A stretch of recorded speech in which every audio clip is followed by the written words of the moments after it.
खुशामदीद, आदाब, good morning, अस्सलाम वालेकुम आप सबको हमारी तरफ से। और प्रोग्राम आप देख रहे हैं जी सलाम जे के गुलिस्तान न्यूज़ का मॉर्निंग शो। और आज का मॉर्निंग शो लेकर आपका मेज़बान इशफा गौहर हाजिर खिदमत है। सामीन नाज़रीन, आज अहम तरीन नशरियात में जहाँ जम्मू कश्मीर के हवाले से हम ज़रूर गुफ्तगू करेंगे। कुछ मंसूबे जो हाथ में लिए गए थे पाए तकमील तक क्यों नहीं आ रहे हैं, उस पर गुफ्तगू करेंगे। बिजली की आँख मचोली को लेकर क्या कुछ होने जा रहा है, उस पर आपके साथ बात करेंगे। और कुछ अहम तरीन बातें होंगी जो सियासत से लेकर मौजूदा सूरत हाल के हवाले से अक्कासी करने की कोशिश करेंगे आपके सामने। मुल्की सतह पर क्या कुछ चल रहा है, वज़ीर-ए-आज़म की मसरूफियात किस तरीके से रहेंगी, सरहद पार भी आपको लिए चलेंगे, आप फिर वहाँ से भी खबर बताएंगे कि दुनिया भर के अंदर क्या कुछ चल रहा है। एक एक करके ये सारी खबरें आपके सामने सुबह 10 बजे तक रखने की कोशिश करेंगे। जिस बीच 9:40 पर हस्बे वादा और हस्बे रिवायत आप और हम बात करेंगे, अपनी बात हुकूमत तक पहुंचाने की कोशिश करेंगे। आप कॉल करेंगे 9:40 से 10 बजे तक का वो सिलसिला रहेगा। ये 20 मिनट का वक्त जो है वो हमने सिर्फ फ़ोन कॉल्स के लिए रखा है और ये सिलसिला लगातार जारी रहेगा जी। और जिस तरीके का मोहब्बत और जो फीडबैक आपकी तरफ से उससे हमें हौसला अफजाई हो रही है कि प्रोग्रामों को और बेहतर कैसे बनाया जाए। और ये मोहब्बत और ये प्यार जो है वो लगातार आज भी आप बांटेंगे हमारे साथ। फेसबुक, ट्विटर, इंस्टाग्राम के साथ साथ आप हमारी ऑफिशियल वेबसाइट www.gulistannews.in पर लाइक भी करेंगे, उसको सब्सक्राइब भी करेंगे और उन खबरों को शेयर भी करेंगे। तो फिलहाल बढ़ते हैं जी आगे। और आज सबसे पहले माजी के अंदर क्या कुछ हुआ है, यानी माजी में यादें माजी को ताज़ा करते हुए कि माजी के अंदर आज के दिन क्या कुछ अहम तरीन वाक़ात है। और वो वाक़ात लेकर नई दिल्ली स्टूडियो में मेरे साथ इस वक्त बैठे हैं गौहर कुचे। बहुत शुक्रिया गौहर ज्वाइन करने के लिए। फटाफट से अपडेट कीजिएगा। चलो, बहुत बहुत शुक्रिया इशफाक। तो प्रोग्राम की शुरुआत करें तारीख में आज के दिन के हवाले से, यानी कि आज 27 अक्टूबर। आज के दिन क्या कुछ हुआ है वो हमको बताएंगे। मुल्की सतह पर और आलमी सतह पर क्या कुछ हुआ है। 27 अक्टूबर 1795 में अमेरिका और स्पेन ने तकनीकी माहदे पर दस्तखत किए हैं। और 1811 में आज ही के दिन 27 अक्टूबर सिलाई मशीन के मौजूद आइजक मेरिट सिंगर की पैदाइश हुई है। और आज ही के दिन 27 अक्टूबर 1920 में भारत के 10वें सदर के आर नारायण की पैदाइश हुई है। और आज ही के दिन साल 1952 में मशहूर भजन गुलकारा अनुराधा पौडवाल की पैदाइश हुई है। आज ही के दिन यानी कि 27 अक्टूबर के दिन अनुराधा पौडवाल जो गुलकारा भजन गुलकारा उनकी पैदाइश हुई है। और आज ही के दिन 1978 में मिस्र के एक शख्स और इजराइल के मीना चम बागुनी को नोबेल इनाम से नवाजा गया। वो आज ही का दिन था 27 अक्टूबर आज ही के दिन। और 27 अक्टूबर आज ही के दिन 1995 यूक्रेन के कीव इलाके में वाक़ा चेर्नोबिल न्यूक्लियर प्लांट बंद हुआ था। सिक्योरिटी की खदशात की बिना पर उस न्यूक्लियर प्लांट को बंद किया गया था। और साल 2004 में अमेरिका में पोस्टन की पेशेवरा बेसबॉल टीम ने पहली बार वर्ल्ड सीरीज जीती है। वो आज ही का दिन था साल 2004 में। और साल 2017 में कातालूनिया की पार्लियामेंट ने स्पेन से आज़ादी से मुतल्लिक करारदाद को मंजूरी दी है। वो आज ही का दिन था 2017 में। तो ये थी माजी के हवाले से कुछ मालूमात जो हमने आपके सामने रखी है। प्रोग्राम की शुरुआत करते हैं और शुरुआत करेंगे इशफा गौहर। चलिए जी, आज खबरों के सफ़र को जी दिल्ली की खबर से करते हैं क्योंकि जिस पर सबकी नज़र रहेगी। और आज 10:30 बजे पूरी कौमी मीडिया की नज़रें जो है वो ऑनरेबल सुप्रीम कोर्ट पर रहेंगी। और सुप्रीम कोर्ट के अंदर जो नज़र रहेगी वो क्यों रहेगी, क्योंकि जासूसी का मामला वो आज सुप्रीम कोर्ट के अंदर हतमी सुनवाई के लिए चला गया है जी। पेगासस जासूसी मामला जिसके तहत मुल्क भर के कई लोगों की फ़ोन टैपिंग हुई थी। और ये मामला जहां संसद के अंदर यानी लोकसभा और राज्यसभा के अंदर हंगामे के बाइस बना, प्रेस कॉन्फ्रेंस हुई और मामला सुप्रीम कोर्ट तक चला गया। और अब बाज़ाब्ता तौर पर एक अर्जी जो सुप्रीम कोर्ट के सामने थी कि एक आज़ादाना प्रोब हो, तहकीक हो इस पेगासस स्नूपिंग यानी फ़ोन टैपिंग के मामले में। अगरचे सरकार ने इस टैपिंग के मामले पर अपनी वजाहत पहले भी दी थी कि कोई भी टैपिंग नहीं हो रही है जी और मुल्की सलामती के तहत कुछ चीज़ें चलती रहती हैं, लेकिन मामला फिर भी सुप्रीम कोर्ट चला गया। और आज ये मामला chief justice of India N V. Ramana की सदारत वाली बेंच के पास सुबह 10:30 बजे सुनवाई के लिए जा रहा है।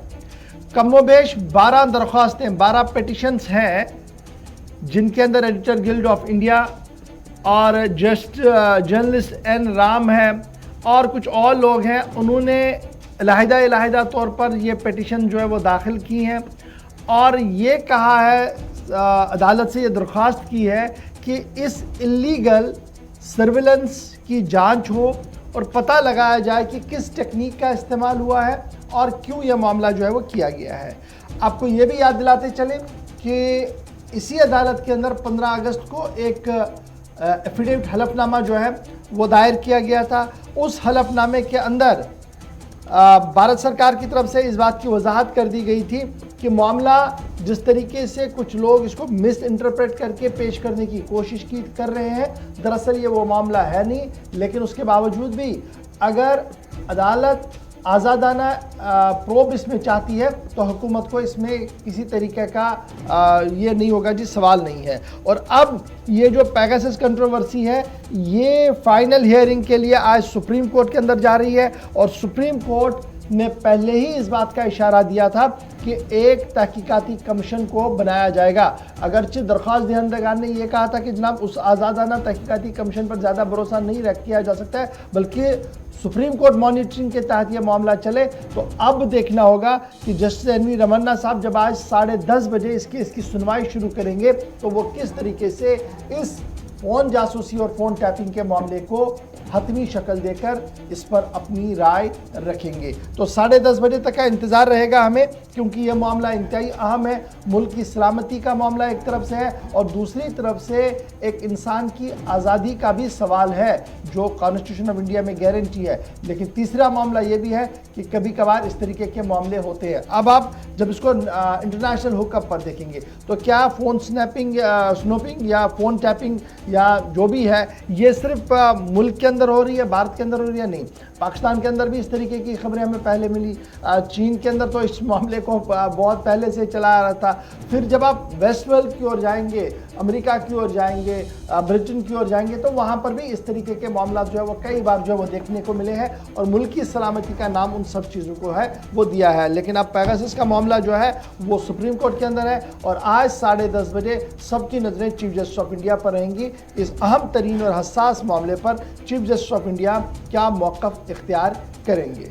ये तो थी जनाब खबर सुप्रीम कोर्ट के हवाले से, लेकिन बात आपको वज़ीर आज़म नरेंद्र मोदी की भी बताते हैं, क्योंकि वज़ीर आज़म का आज का दिन इंतहाई अहम है, क्योंकि ईस्ट एशिया समिट से आज वो खिताब करने जा रहे हैं। जी हाँ, आज के हवाले से अगर हम वज़ीर आज़म की बात करेंगे तो 16वें ईस्ट एशिया समिट में आज वज़ीर आज़म वर्चुअली तौर इस समिट में शिरकत कर रहे हैं। आज जो समिट हो रहा है उसमें वज़ीर आज़म भी शिरकत करेंगे, जिसमें दहशतगर्दी के साथ साथ कोविड-19 और साथ ही साथ दीगर कई अहम मामलात पर बात की जाए। और माना जाता है कि इसमें टूरिज़्म, साथ ही साथ जो मईशत पर भी बात होगी और साथ ही साथ मेंटल हेल्थ और दीगर कई अहम मामलात पर बात हो सकती है आज की समिट में, जिसमें जो है इंडो पैसिफिक के साथ साथ जो लीडरान है इस सिलसिले में इस समिट में शिरकत कर रहे हैं। और दहशतगर्दी जो आलमी सतह पर और साथ ही साथ ये भी माना जाता है कि अफगानिस्तान की जो मौजूदा सूरत हाल है उस पर भी तबादुल ख्याल किया जाएगा। जो वर्चुअली तौर पर ये समिट होगा और इसमें वज़ीर आज़म भी वर्चुअली तौर पर शिरकत कर रहे हैं। ईस्ट एशिया समिट में Bharat, China, Japan, Republic of Korea, Australia, New Zealand, United states और रशिया भी है और बाज़ाब्ता तौर पर इसकी जानकारी जो है वो वज़ीर आज़म दफ्तर ने ट्विटर पर भी दी है। और एजेंडा जी क्या रहेगा? एजेंडा जो 16वां, क्योंकि 16th सेशन है, समिट है, 16th ईस्ट एशिया समिट जो है, इसमें वज़ीर आज़म दफ्तर के मुताबिक जो मामले डिस्कस किए जाएंगे, जैसे कुछ साहब ने आपको पहले ही बता दिया कि मैरीटाइम सिक्योरिटी यानी समंदर की हदूद की हिफाजत करना, इसको ऑन टॉप प्रायोरिटी रखा गया है। इंतहा पसंदी और दहशतगर्दी को दूसरे नंबर पर रखा गया है। कोविड-19 के दौरान बाहमी इश्तराक के ज़रिए से किस तरीके से आगे बढ़ा जाए, इसको तीसरे नंबर पर रखा गया है। मईशत और ग्रीन टूरिज़म रिकवरी के हवाले से भी बातें जो है वो की जा रही। तो आज वज़ीर आज़म वर्चुअली करेंगे खिताब, और जब वो खिताब करेंगे इस पर भी नज़र रहेगी, क्योंकि आलमी ताकतवर लीडरों के सामने बात हो रही है, तो किस तरीके से बात होगी, क्या कुछ उसमें कहा जाएगा, वो आपकी नज़र हम ज़रूर करेंगे। बढ़ते हैं जी आगे। बात जरा अब पंजाब की भी करेंगे, क्योंकि पंजाब की सियासत आजकल इंतहाई गर्म है। मौसम का मिजाज भी बदला है और बदलते मौसम के मिजाज के बीच आज कैप्टन अमरिंदर सिंह अपना तुर्क का इक्का भी सामने रखने जा रहे हैं। और सियासत में ऊंट किस करवट बैठेगा वो आज तकरीबन 10:30 से 11 बजे के बीच में सामने आएगा, क्योंकि माना जा रहा है कैप्टन अमरिंदर सिंह आज अपनी नई सियासी जमात का ऐलान करने जा रहे हैं। जी हां, पंजाब की सियासत में नई हलचल और नई गर्माहट। आज पंजाब की सियासत में एक नया बाब खोलेगा। जिस तरह से कैप्टन अमरिंदर सिंह पहले कांग्रेस, उसके बाद उन्होंने वहां से इस्तीफा दिया है, उसके बाद ही वो दिल्ली आए। दिल्ली में वजीर दाखिला अमित शाह के साथ मुलाकात की है और मुलाकात के बाद ही माना जाता था कि ये नई पार्टी उभर कर सामने आएगी। उसके साथ ही बीजेपी की तरफ से उन्हें इस हवाले से मुबारकबाद भी पेश की गई है, उन्हें सलाह भी दी गई और आज माना जाता है कि वो नई पार्टी का ऐलान करेंगे। 10:30 या 11 बजे के बीच कैप्टन अमरिंदर सिंह अपनी नई पार्टी का ऐलान करेंगे। और किसानों के मामले पर उन्होंने ये भी कहा कि किसानों के मामले पर मरकज को लचक पैदा करनी होगी, ये अमरिंदर सिंह का कहना है। चलिए जी, बड़ी बात कि कैप्टन अमरिंदर सिंह आज अपनी बात जो है वो रखने जा रहे हैं और मामला सीधा है कि आज वो अपनी जमात बनाने जा रहे हैं। और इससे पहले दिल्ली के अंदर उनकी मशावरत और मीटिंग्स हुई है, लेकिन एक ट्रम्प कार्ड जो है वो किसान है। किसान को लेकर आज कैप्टन अमरिंदर क्या कुछ कहने जा रहे हैं, किस तरीके से वो इस इशू को एड्रेस करेंगे। और लगातार वो ये कह रहे हैं कि मरकज़ और किसानों के बीच एक राब्ताकार की हैसियत से वो काम करेंगे, ताकि ये जो तकरीबन 11-11.5 महीने से जो एहतजाज चल रहा है ये थम जाए और किसान वापस अपने इलाकों की ओर जाए। सबसे ज़्यादा किसान पंजाब से सड़क पर है, इसलिए कैप्टन अमरिंदर का आज किसान कार्ड किस तरीके का होगा इस पर सबकी नज़र रहेगी। लेकिन आने वाले दिनों में क्या कांग्रेस के लिए यह बड़ा लॉस है, इस पर भी नज़र रहेगी, क्योंकि कांग्रेस के दिग्गज नेता यानी बड़े नेताओं की तरफ से जो बयान आया है, जो बड़े लीडरों की तरफ से बयान आया है, उसमें उन्होंने साफ कर दिया है कि अमरिंदर अकेले ही बाहर हैं, बाकी सारी पार्टी इस वक्त सिद्धू के साथ है। अब कौन बैटिंग करेगा और कौन आज बॉलिंग करेगा उसके लिए थोड़ा सा इंतजार करना होगा, क्योंकि दोनों बड़े नेता हैं। और जब आज आमने सामने होंगे, दो प्रेस कॉन्फ्रेंस होगी, एक तरफ से अमरिंदर सिंह अपनी पार्टी का ऐलान करेंगे और दूसरी तरफ से नवजोत सिंह सिद्धू प्रदेश पंजाब के लिए नई कमेटी का ऐलान भी कर सकते हैं, क्योंकि कल सोनिया गांधी के साथ मुकम्मल मुलाकात हुई है, जिसके बाद हरी झंडी उन्हें मिल गई है कि डिस्ट्रिक्ट से लेकर सूबे और सूबों से लेकर स्टेट तक किस तरीके से कांग्रेस कमेटी में रहना है और कौन कौन रखा जा रहा है। तो ये तो बात थी जनाब अमरिंदर की। अब बढ़ते हैं आगे, बात जरा एक और अच्छी खबर की भी करते हैं, क्योंकि अच्छी खबर इसलिए कि कई दिनों से आलमी इदारे WHO पर लगातार नज़र थी और WHO के हवाले से खबर यह है कि आने वाले 24 घंटों के दौरान एक अच्छी खबर भारत बायोटेक जो कोवैक्सीन है उस हवाले से सामने आ सकती है। हैदराबाद बेस्ड भारत बायोटेक की तरफ से WHO के सामने तमाम तर शवाहिद और तमाम तर वो सारे डॉक्यूमेंट्स रख दिए हैं, जिन डॉक्यूमेंट्स को 27 सितंबर को WHO की तरफ से मांगा गया था। अब कोवैक्सीन जो है ये WHO में इसलिए गया है ताकि इमरजेंसी यूज़ के लिए इसको लिस्ट किया जाए, EUL के लिए उसे लिस्ट किया जाए, यानी इमरजेंसी यूज लिस्टिंग लिस्ट में कोवैक्स का भी नाम आ जाए। इस सिलसिले में भारत बायोटेक लगातार जो है वो काम कर रहा है और उम्मीद लगाई जा रही है कि आने वाले 2 या 2.5 घंटों के दौरान पूरी पिक्चर जो है वो क्लियर हो जाएगी। वर्ल्ड हेल्थ ऑर्गेनाइजेशन ने दुनिया भर के अंदर जो रिसर्च चल रहे हैं उस पर गहरी नज़र रखी है और इमरजेंसी यूज लिस्टिंग के लिस्ट में सिर्फ चंद नाम ही आए हैं, जो तकरीबन 6 या 7 है। और ये लिस्ट में आने का नाम का मतलब ये है कि जनाब आप इस इंजेक्शन को वर्ल्ड वाइड यूज कर सकते हैं और ये काबिल भरोसा है। जिस तरीके से कोविशील्ड है उसको दुनिया भर के अंदर अब माना जा रहा है, प्रोफाइजर है दुनिया भर के अंदर माना जा रहा है और इस तरीके से दीगर है। जो 6 ऑलरेडी आए थे, अगर ये आता है तो ये दूसरा होगा भारत की तरफ से और 7वां उस लिस्ट के अंदर होगा जो अक़वाम मुत्तहिदा की हेल्थ कमेटी की तरफ से अप्रूव किया जाएगा। लेकिन माना जा रहा है कि सिर्फ चंद घंटों के अंदर अंदर जो है वो हतमी ऐलान बाहर आ सकता है। जब मैं आप और हम बात कर रहे हैं तो एक अपडेट मेरे पास आ रहा है जी फटाफट से इसी हवाले से कि शायद कुछ देर और इंतज़ार करना होगा। जी हाँ नाज़रीन, शायद कुछ देर और इंतज़ार करना होगा और भारत बायोटेक के लिए शायद हरी झंडी नहीं मिली है। इसके लिए थोड़ा सा इंतजार करना होगा क्योंकि मीटिंग थोड़ी देर पहले खत्म हुई है, ऑफिशियल ब्रीफ आएगा तो उसमें डिटेल जो है वो सामने आएंगे। लेकिन सबकी नजरें आज WHO की उस कमेटी पर है जहां पर हाँ या ना का बड़ा फैसला सामने आएगा। अब बढ़ते हैं आगे, जल्दी से आपको जरा एक और खबर की ओर लिए चलते हैं। बात जरा फेसबुक की भी करते हैं। अवामी राब्ता साइट फेसबुक दुनिया भर के अंदर चलाई जा रही है, लेकिन भारत के अंदर फेसबुक पर मुश्किलें बढ़ रही है। मरकजी हुकूमत की तरफ से फेसबुक के लिए एक अलहदा कमेटी, जांच कमेटी बनाने का ऐलान कर दिया गया है, क्योंकि कांग्रेस पहले ही सरापा एहतजाज है और मुल्क के अंदर तकरीबन 34 करोड़ से ज़्यादा फेसबुक यूज़र्स हैं।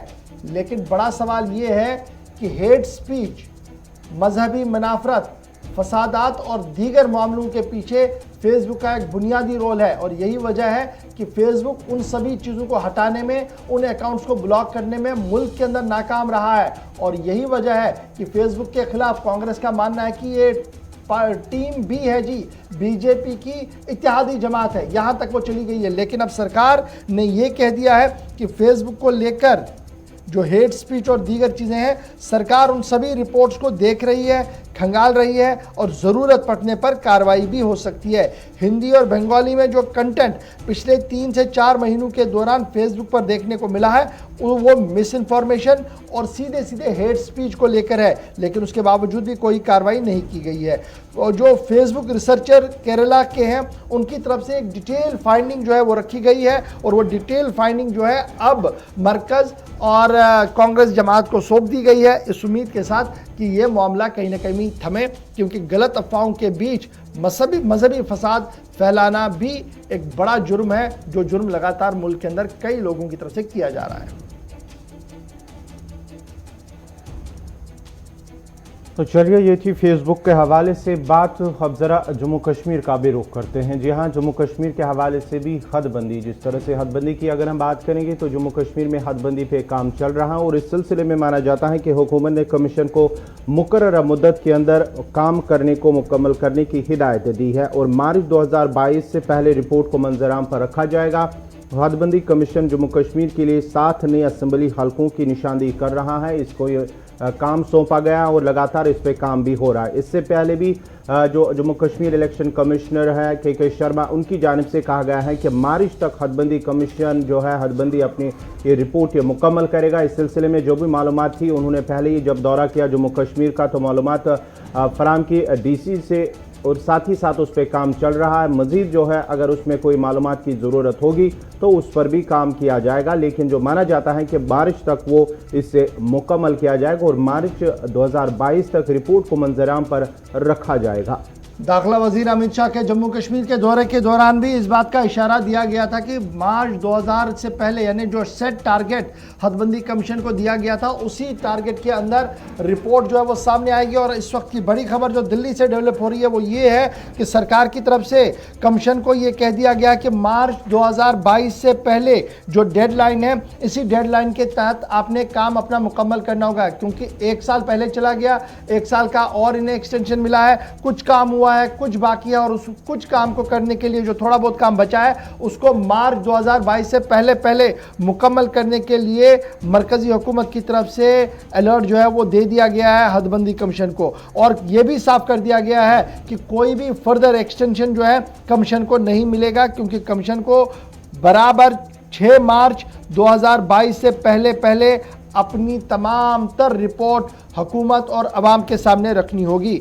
अब ये जो रिपोर्ट सामने आएगी, जिसको तस्लीम किया जाएगा, उसके बाद ही जम्मू कश्मीर के अंदर असेंबली के इंतखाबात हो सकते हैं। और जब ये हदबंदी मुकम्मल होगी तो जम्मू कश्मीर असेंबली की नशस्तें बढ़ जाएंगी, 83 से 90 सीटें चली जाएंगी, यानी 83 to 90, डेट मीन 7 सीटों का लगभग इजाफा होगा जम्मू कश्मीर असेंबली को। और डेडलाइन के हवाले से मैंने पहले ही आपको बता दिया, और आपको ये भी याद होगा कि हदबंदी कमीशन ने श्रीनगर में चंद दिन गुजारे, जम्मू के अंदर गुजारे, पॉलिटिकल पार्टीज़ के साथ, लीडरशिप के साथ मीटिंग की। जब वो 6 से 9 जुलाई के दरमियान जम्मू कश्मीर के दौरे पर थे, तो उस दौरान उन्होंने कहा था कि रिपोर्ट जब तैयार होगी तो दोबारा से वो जम्मू कश्मीर आएंगे, अवाम से मिलेंगे। और अब दाखिला वजारत ने कर दिया डेडलाइन, कहा कि मार्च कि पहले हफ्ते से कबल आपने रिपोर्ट जो है वो सबमिट करनी होगी।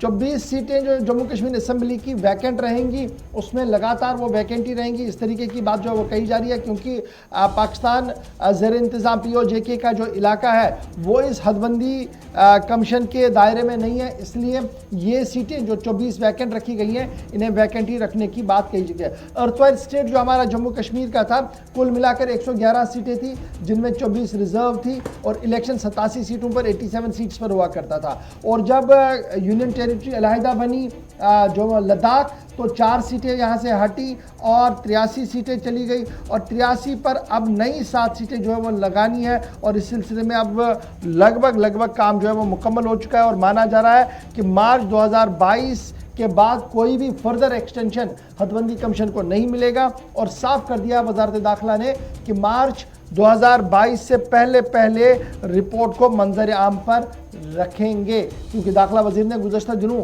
2 बार इस बात का खुलासा किया है कि चुनाव हो जाएंगे, लेकिन उसकी शर्त अव्वल है हदबंदी, यानी जब तक हदबंदी मुकम्मल नहीं होगी चुनाव होंगे नहीं। और जम्मू कश्मीर के अंदर चुनाव कराना वक्त की अहम तरीन ज़रूरत है और इसीलिए फ़िलहाल हदबंदी के हवाले से जो खबर है वो ये है कि हदबंदी कमीशन के लिए कोई एक्सटेंशन नहीं होगा और मार्च से पहले यानी जो डेडलाइन मार्च की है उससे पहले रिपोर्ट मंजर आम पर आ सकती है। छोटे से ब्रेक के लिए जी यहाँ पर रुक रहे हैं, ब्रेक के उस पार आएंगे तो बिजली की आंख मचोली आपको बताएंगे, NIA की छापामार कार्रवाइयाँ हो रही हैं और फिर एक उस एक्शन प्लान की बात करेंगे जो एक्शन प्लान वादी कश्मीर के लिए बहुत ज़्यादा ज़रूरी था, लेकिन न जाने क्यों अफसरशाही की नज़र हो गया है। सब कुछ बताएंगे आपको छोटे से ब्रेक के फौरन बाद।